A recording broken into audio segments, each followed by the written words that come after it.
Definisi bermain. Bermain merupakan hal penting buat anak karena lewat bermain, anak bisa berkembang secara alami, mulai dari cara berpikir, emosi, sampai cara bersosialisasi. Dalam psikologi perkembangan, bermain merupakan bagian dari proses belajar yang menyenangkan. Anak bisa dapat pengalaman yang baru, belajar banyak hal, dan juga mulai mengerti perasaannya sendiri. Selanjutnya, ada tahapan bermain pada anak.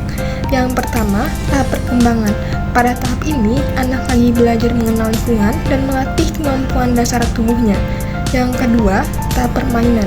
Jenis atau kategori aktivitas yang digunakan anak untuk belajar, seperti permainan sensorik atau permainan simbolik.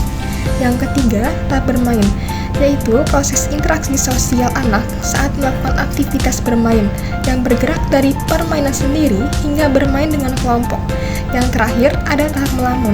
Ketika anak mulai masuk remaja, biasanya ia sudah mulai jarang bermain, lebih sering melamun atau berkhayal karena mulai masuk ke tahap perkembangannya yang baru.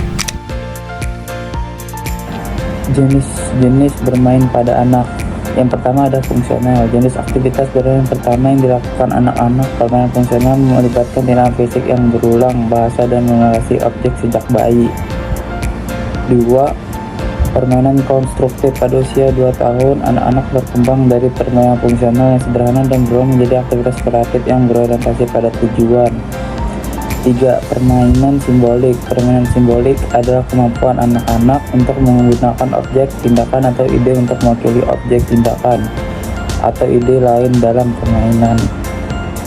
4. Permainan dengan aturan. Jenis permainan terakhir adalah permainan dengan aturan. Pada level ini, aktivitas bermain memiliki aturan yang dipatuhi oleh para pemain. 5. Permainan sendirian. Tahap non-sosial ini ada bermain sendiri, mulai pada usia 2-3 tahun. 6. Permainan pengamat. Permainan pengamat adalah jenis permainan non-sosial terakhir dalam gaya perbedaan ini. Anak-anak mengamati orang lain bermain. 7. Permainan paralel. Terkadang dipandang sebagai tahap transisi dari tipe permainan non-sosial yang belum matang ketika permainan yang lebih matang. Secara sosial, permainan paralel adalah ketika seorang anak bermain di samping anak lain. 8. Permainan asosiatif. Sekitar usia 3 tahun, anak-anak akan berinteraksi satu sama lain dan berbagi mainan. Namun mereka belum berupaya mencapai tujuan bermain bersama. 9. Bermain kooperatif. Ketika anak-anak berinteraksi untuk mencapai tujuan bersama, ini disebut bermain kooperatif.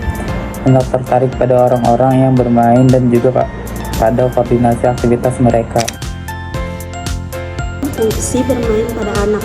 Bermain ini memiliki peran penting dalam mendukung perkembangan anak, di mana bagi anak bukan hanya untuk bersenang-senang, tetapi juga cara alami untuk belajar.